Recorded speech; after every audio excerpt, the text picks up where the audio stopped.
Buongiorno, benvenuti a TG Sicilia, vediamo insieme le principali notizie. Palermo torna in carcere anche il minorenne rilasciato dopo lo stupro di gruppo al Foro Italico. Si è vantato su TikTok pubblicando video e messaggi raccapriccianti. La procura si era detta contraria alla scarcerazione e aveva presentato ricorso. Deciso intanto il trasferimento in altri penitenziari degli altri 6 complici per salvaguardarne l'incolumità. Siamo un branco di falliti, questa è un'emergenza sociale. Seguito da più di 5 milioni di persone lo sfogo in video di una professoressa di Palermo, rivolto a madri e padri. La violenza dilaga tra i giovani perché non c'è più educazione civica né senso di cittadinanza. La scrittrice Stefania Auci a TG Sicilia: i ragazzi sono deresponsabilizzati, la famiglia li giustifica sempre. L'ultimo saluto a Natale Bruno. Ieri pomeriggio a Mister Bianco grande folla ai funerali del nostro collega scomparso prematuramente e improvvisamente, lasciando un vuoto profondo in redazione. Alla cerimonia ha partecipato una comunità intera. Ancora centinaia le manifestazioni di cordoglio per la morte di Bruno, dalle istituzioni ai colleghi, dai telespettatori alla gente comune. C'è un'altra emergenza ed è quella degli abusi sui minori. A Catania, la denuncia dell'arcivescovo di Catania e del sindaco: solo una città a modello di bambino, dice Trantino, potrà sconfiggere il degrado. Senza più confini la febbre dei video. Doveva scontare una condanna ai domiciliari, ma postava su TikTok le sue immagini mentre era al mare e in giro per Monreale. Calcio, il Catania ha definito l'arrivo in prestito dell'attaccante lituano Dubiskas. Intanto stasera torna in campo il Palermo, ieri è tornato in campo il Palermo per l'amichevole.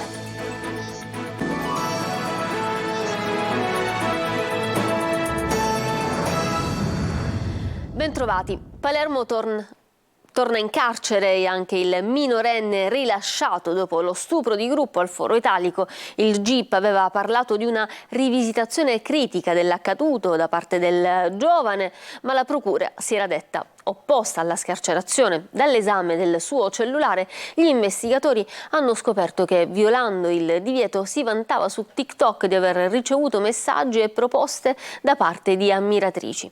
Deciso intanto il trasferimento in altre carceri degli altri 6 complici per salvaguardarne l'incolumità. Maglio Viola. Torna in carcere il 7° ragazzo dello stupro del 7 luglio scorso a Palermo. Si tratta dell'unico minore del gruppo per il quale era scattata la scarcerazione e l'affidamento in comunità dopo la confessione. Contro il provvedimento aveva presentato ricorso alla procura per i minori, ma il ritorno in carcere è stato deciso quale aggravamento dell'attuale misura cautelare. La decisione è stata presa in seguito all'analisi di video e messaggi via chat che il ragazzino si è scambiato con gli altri indagati subito dopo la violenza. Chat nelle quali racconta i malori e gli svenimenti della ragazza, commentando con un secco: ci siamo divertiti. Nuovi elementi dunque che fanno pensare al GIP che le ammissioni parziali e non coincidenti con la versione della vittima siano state fatte solo per tentare di attenuare la pena. Dopo la scarcerazione, peraltro, il ragazzo si sarebbe vantato su TikTok di messaggi ricevuti da diverse fan, violando anche le prescrizioni. Intanto arriva la conferma da parte del Dipartimento dell'Amministrazione Penitenziaria del trasferimento in altre carceri dei 6 maggiorenni fino ad oggi detenuti al Pagliarelli di Palermo. Saranno divisi in 3 penitenziari. Oltre il Lorrusso di Palermo andranno a Castelvetrano e a Termini Imerese. Questo per garantire la loro sicurezza attraverso il regime di detenzione speciale in semi-isolamento, dopo che avevano ricevuto minacce dagli altri detenuti, ma anche per garantire il divieto di incontro fra di loro stabilito dalla magistratura in questa fase di indagini. Intanto cresce la preoccupazione anche per la gogna social. Per il garante della privacy ci sono rischi derivanti sia dai profili fake che sono stati realizzati che dalle minacce di intensità crescente alle famiglie. Poi ci sono i gruppi Telegram, dove si è scatenata la caccia ai video dello stupro con persone disposte anche a pagare per averli, una vicenda che costituisce reato in sé e per sé. Infine cresce la tensione sociale. È andata deserta una seduta del Consiglio Comunale di Palermo dedicata a questo stupro e impazza la polemica politica, mentre il prefetto ha convocato per domani un comitato per l'ordine e la sicurezza pubblica per affrontare proprio i temi legati alla sicurezza della movida palermitana. Siamo e siete un branco di falliti. Qualcosa è andato male nel nostro progetto genitoriale ed educativo. Siamo in emergenza. Parole durissime pronunciate da Giovanna Corrao, docente universitaria palermitana, durante una diretta Facebook in cui commenta lo stupro di gruppo avvenuto nel capoluogo siciliano. Il video appello è diventato virale, superando 1,5 milioni di visualizzazioni. E rimaniamo in tema perché non c'è solo la professoressa Corrao a chiedere a gran voce una riflessione profonda sul senso del gravissimo stupro di gruppo e del coro di consensi ottenuto sui social dalla violenza di gruppo. Occorre ripartire dal patto scuola-famiglia che sembra essersi rotto da tempo. Ne abbiamo parlato con la scrittrice Stefania Auci, l'intervista di Luca Ciliberti. Fa davvero orrore quanto è accaduto a Palermo. Lo stupro compiuto da un branco di 7 giovanissimi ragazzi ai danni di una 19enne è un abominio ed è solo l'ultimo di una lunga serie di fatti simili che continuano a ripetersi ovunque senza distinzione di latitudini. Siamo un branco di falliti, questa è un'emergenza sociale, dice una professoressa siciliana. Uno sfogo che sui social raccoglie oltre 5 milioni di visualizzazioni. Si chiede a gran voce un cambiamento, il ruolo della scuola, il ruolo della famiglia, un patto educativo che si è rotto da tempo e che probabilmente, secondo la professoressa e scrittrice Stefania Auci, è alla base del disagio. Si è delegittimata la scuola, si è delegittimato il rango e l'importanza che ha la scuola nella formazione dei ragazzi, si è tradotto l'idea che a prescindere da qualunque cosa spesso la famiglia possa giustificare il ragazzo indipendentemente dalla condotta che ha tenuto. Monta il dibattito sulla castrazione chimica come soluzione estrema. Prima di arrivare a questi spauracchi, perché poi di fatto sono spauracchi, soprattutto questo tipo di attività che non è, come molti forse in maniera piuttosto grottesca si immaginano, un tagliare i gioielli di famiglia, è una serie di farmaci, si tratta di una serie di farmaci che vengono assunti dalla persona che volontariamente si sottopone a questo tipo di pressione, a questo tipo di trattamento, e che deve essere associata ad un trattamento psicologico di lunga durata. Ma secondo l'autrice della fortunata saga dei Florio, oggi emergono quelle violenze nei confronti delle donne che una volta rimanevano nascoste in casa. Vorrei un po' sfatare questa leggenda le donne non si toccano con un fiore, perché le donne facevano non soltanto lavori pesantissimi sia in campagna che in città, ma soprattutto spesso erano davvero soggette a violenze familiari enormi, di cui noi oggi cominciamo soltanto ad avere l'eco. E in provincia di Palermo i carabinieri hanno arrestato un uomo di 48 anni accusato di aver abusato di un ragazzo di 13 anni che ignaro potrebbe aver accettato grazie a piccoli regali. Gli abusi si sarebbero verificati lo scorso anno. A presentare denuncia ai genitori del ragazzino. L'uomo ha negato ogni accusa e ha tentato il suicidio, ma gli investigatori indagano su possibili altre sevizie. Ciao, tu sarai mancanza. A Mister Bianco i funerali di Natale Bruno, il collega scomparso prematuramente nella notte tra martedì e mercoledì. Gremita la Chiesa Madre per l'ultimo saluto ad una persona per bene ed un cronista di razza. Tonino De Mana.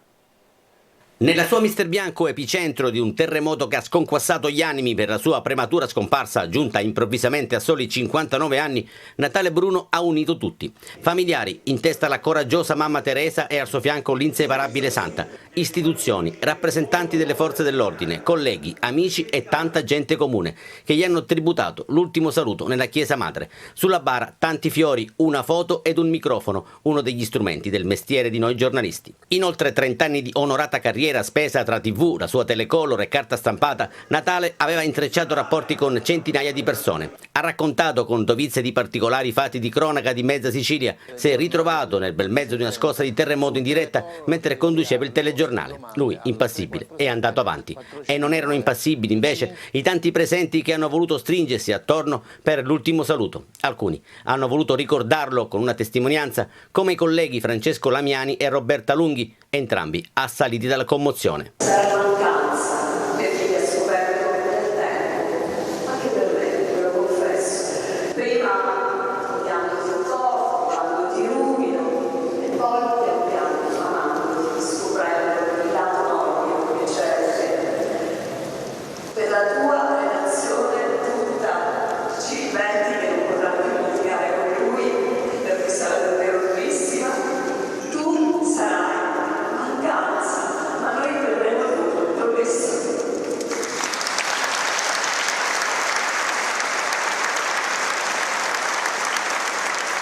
Lacrime e tanti applausi per un'uscita di scena avvenuta troppo presto.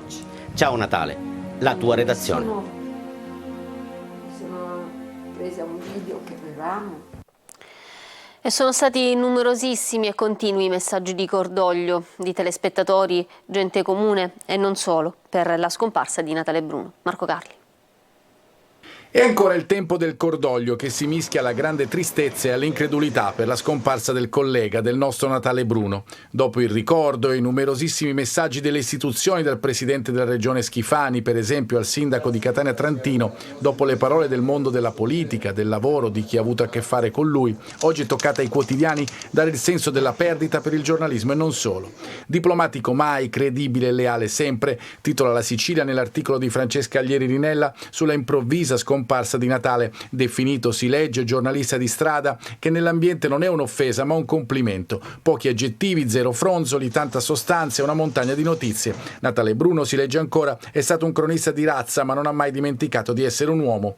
Un valore importante come quelli che emergono nel pezzo di Repubblica Palermo con la doppia firma di Fabrizio Lentini e Marco Patucchi. È vissuto attraverso il suo lavoro fino all'ultimo istante, si legge, sempre nella trincea dei fatti da raccontare, dopo aver condotto l'ultimo TG e inviato l'ultimo pezzo, come gli uomini troppo innamorati del proprio lavoro per tenere sotto controllo stress, fatiche e adrenalina.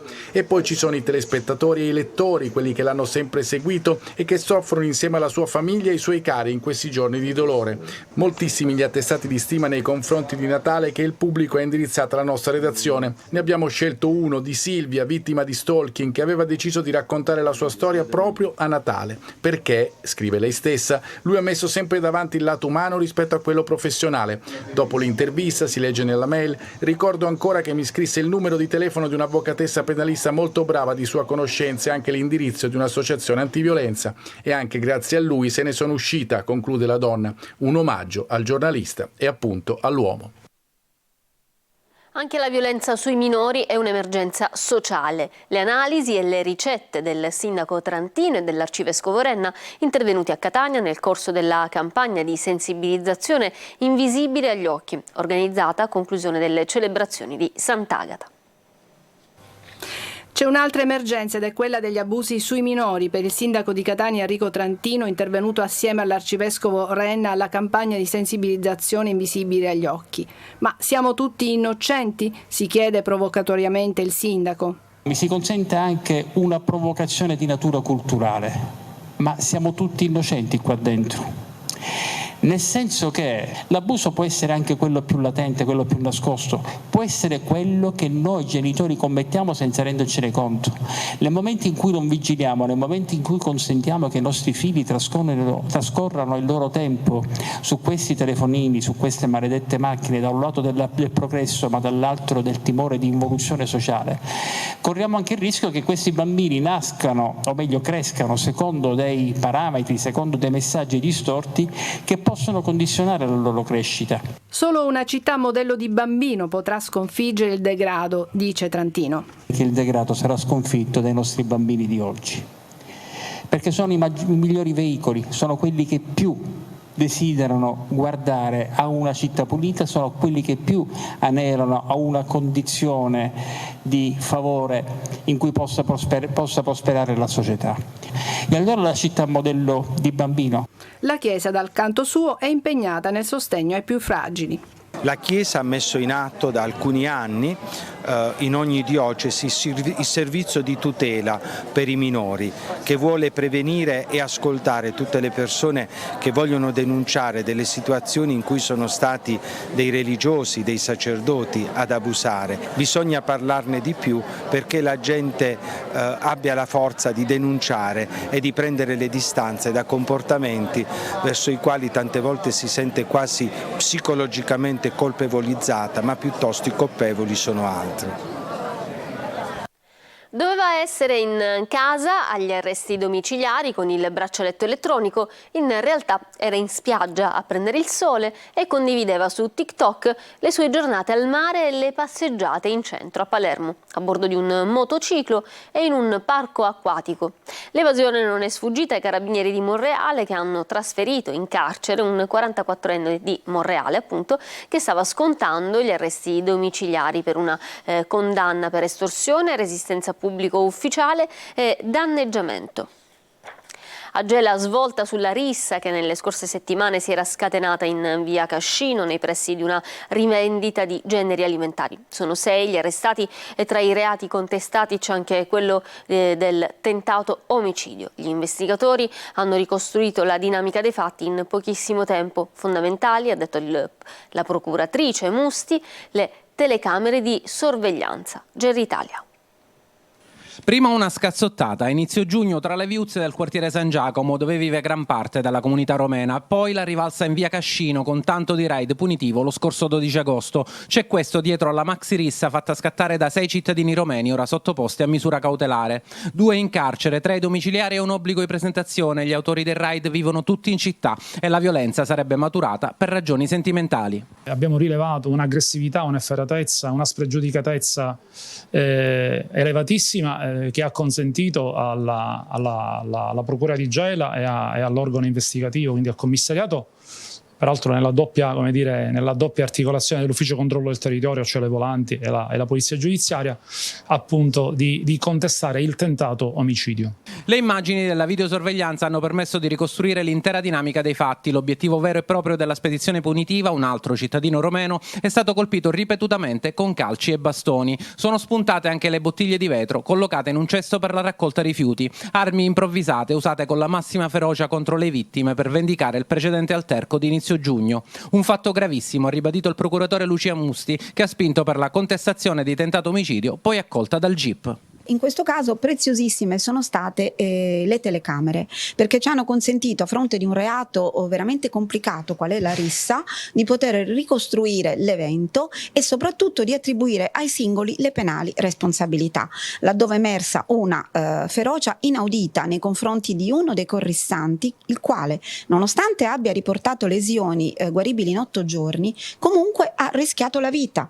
Da questo è derivata la contestazione del tentato omicidio riconosciuto dal GIP. I 6 indagati saranno sentiti dal GIP per gli interrogatori di garanzia. Già a giugno erano stati sequestrati bastoni e asce per spaccare la legna.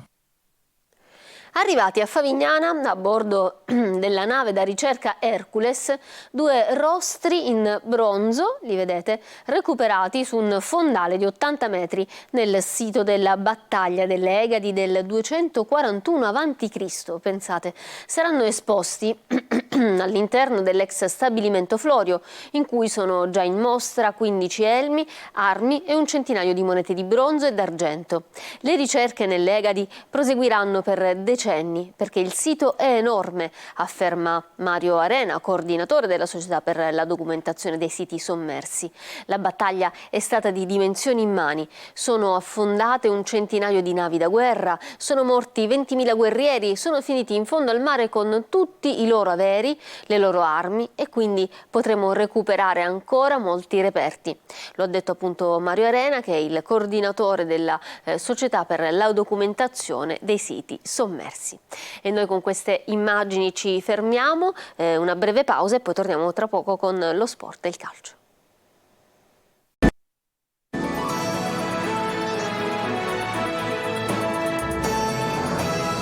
Ritorniamo in studio con il calcio, un altro attaccante per il Catania. La dirigenza etnea ha definito l'arrivo in prestito del lituano Dubiskas, che dopo l'ingaggio di Carmine va a completare il reparto avanzato rosso-azzurro. Marco Carli. Ancora un arrivo in casa Catania. La società di Pelligra prosegue la campagna di rafforzamento del gruppo affidato a Tabiani. Dopo Di Carmine e Quaini, ecco Edgaras Dubickas, attaccante lituano 25enne, lo scorso anno al Pordenone di proprietà del Pisa. L'accordo raggiunto con i toscani è per il prestito con diritto di riscatto. Dubickas è un giocatore poliedrico che può coprire i 3 ruoli dell'attacco, dunque punta centrale ma anche esterno, da entrambe le parti. Ha anche un'esperienza in Sicilia nel 2018-2019 con la Sicula Leonzio, preso nel mercato di riparazione, ha segnato 2 gol in 9 presenze. In Italia ha fatto la trafila delle giovanili con il Crotone e con il Lecce, con cui ha debuttato in Serie C. Dai salentini è andato in prestito anche a Gubbio e Livorno, poi l'esperienza al Piacenza e al Pordenone per un totale di 115 gare e 26 gol in Lega Pro. Dubickas ha anche collezionato 4 presenze nella nazionale maggiore lituana e 17 nelle giovanili. Con il suo arrivo è molto probabile la cessione di Giovinco, da verificare poi la situazione di De Luca. Per il resto si sonda il mercato dei centrocampisti, visti 3 o 4 nomi sul taccuino di Laneri, fra cui anche Mastinu, ancora un giocatore di proprietà del Pisa. Il mercato chiude il 1 settembre, stessa data dell'esordio in campionato con il Crotone. A proposito, va a gonfie vele la campagna abbonamenti, esaurita la curva nord e tanto entusiasmo per il ritorno fra i professionisti della squadra rossa-azzurra. Non vede l'ora di goderne anche il presidente Pelligra, che assisterà al match d'esordio con i calabresi. Bene, era l'ultimo servizio, io adesso vi lascio alla rassegna stampa a cura di Marco Carli e poi alla programmazione di Antenna Sicilia. Prossimo appuntamento con TG Sicilia alle ore 13:30. Grazie, arrivederci, buon proseguimento di giornata.